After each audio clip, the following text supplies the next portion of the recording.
అండి. దేవుని హుండీలో వేయాలనుకుని పర్సు నుండి తీసిన 50 రూపాయల నోటు పెద్దదిగా తోస్తుంది. అదే నోటు సూపర్ మార్కెట్లో చిన్నదిగా కనిపిస్తుంది.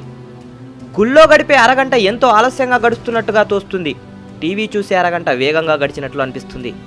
భగవద్గీతలో 10 పేజీలు చదవడానికి ఎంతో విసుగనిపిస్తుంది. టీవీ సీరియల్లోని 300 ఎపిసోడ్ అయినా ఎంతో ఆసక్తిగా అనిపిస్తుంది. దినపత్రికలో వచ్చేవి మనం నమ్ముతాం, కానీ పురాణాల్లో చెప్పేవి నమ్మబుద్ధి కాదు. క్రికెట్ ఆటని టీవీలో తెల్లవార్లు మేలుకొని చూస్తాం. ఉదయం కాసేపు భక్తి ఛానల్ చూడాలంటే నిద్రొస్తుంది. రికార్డింగ్ డ్యాన్స్ అంటే ముందు సీట్లో ఉంటాం. హరికథ అంటే ఆ ఛాయలకు కూడా పోము. తిరుపతి లేదా అయ్యప్ప కొండకు వెళ్లే బీదలకు ఇవ్వడానికి మన దగ్గర చిల్లరుండదు. మన పిల్లలకు 5 స్టార్ చాక్లెట్లకు చిల్లరుంటుంది. ఇంకా చెప్తాను వినండి. మరణం అందరికీ ఉంది, కానీ మరణించాలని ఎవ్వరూ అనుకోరు. ఈ రోజుల్లో అయితే పరిస్థితి ఇంకా విషమంగా ఉంది. భోజనం అందరికీ కావాలి, ఎవ్వరూ వ్యవసాయం చేయరు.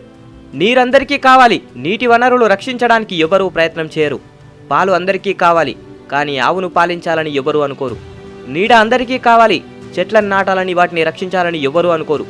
భార్య అందరికీ కావాలి, కానీ ఆడపిల్లలు పుట్టాలని వారిని రక్షించాలని ఎవ్వరూ అనుకోరు. ఎందుకు ఇదంతా? పుట్టేటప్పుడు ఏదో సాధించాలని పిడికిలు బిగించి మరీ ప్రాణం పోసుకుంటాం. పోయేటప్పుడు సాధించింది ఏమీ కూడా తీసుకుపోలేదని అరచేతిని ఆకాశానికి చూపించి ప్రాణాలు వదిలేస్తాం. జీవితంలో ఏది శాశ్వతం కాదు. ఎంత పెద్ద బంగ్లాలో ఉన్నా, ఎంత పెద్ద కారులో తిరిగినా, ఎన్ని పరుపులు ఎక్కినా ఇదే చివరి మెత్తటి పరుపు. బ్రతికున్న నాళ్ళు అందరినీ కలుపుకొని బ్రతుకు, అందరితో కలిసి నడువు, అందరినీ